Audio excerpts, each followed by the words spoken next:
Hi నమస్తే, welcome to Shri Kanakadurga properties. My name is Rajasekhar Naidu. ఇప్పుడు మీరు చూస్తున్న G+1 ఇండిపెండెంట్ హౌస్ సేల్కి వచ్చింది. ఈ హౌస్ ఈస్ట్ ఫేసింగ్ ముందు 15 ఫీట్ సీసీ రోడ్స్ తో ఉంది. ఈ ల్యాండ్ చుట్టూ డైమెన్షన్స్ చూసుకుంటే east facing 50, north 28, west 52, south 27 మంచి కొలతలతో టోటల్ గా 157 గజాల్లో ఈ ఇండిపెండెంట్ హౌస్ 2005 లో మంచి క్వాలిటీ కన్స్ట్రక్షన్స్ తో చేశారు. ఈ ల్యాండ్ లో 10-15 స్క్వేర్ యార్డ్స్ ఎక్స్ట్రానే ఉంది. ఈ ఇండిపెండెంట్ హౌస్ లోపల చూసుకుని గ్రౌండ్ ఫ్లోర్ లో ఒక 2 BHK, ఫస్ట్ ఫ్లోర్ లో ఒక 2 BHK, టోటల్ గా 2 ఫ్లాట్స్ వస్తాయి.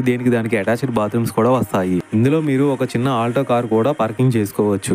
రెంట్ కూడా మీకు దాదాపుగా 25,000 రెంట్ కూడా వస్తుంది. మీరు చుట్టూ చూసుకుంటే houses, apartments very near by walkable distance లోనే బస్సెస్, ఆటోస్ కూడా ఉన్నాయి. ఈ హౌస్ సంబంధించిన లింక్ డాక్యుమెంట్స్ అన్ని పర్ఫెక్ట్ గా ఉన్నాయి. ఇది ఎగ్జాక్ట్లీ లొకేషన్ వచ్చేసి విజయవాడ సిటీలో కానూరులో వస్తుంది. లొకేషన్ హైలైట్ చూసుకుంటే 4 కిలోమీటర్స్ లో బెన్ సర్కిల్, 9 కిలోమీటర్స్ లో Vijayawada bus stand railway station, 11 kilometres లో గన్నవరం ఎయిర్పోర్ట్ వస్తాయి. ప్రైస్ ఇంకా మీకు ఫుల్ డీటెయిల్స్ కావాలనుకుంటే స్క్రీన్ మీద కనిపించే నెంబర్ కి కాల్ చేయండి. థ్యాంక్ యూ అండి. బై.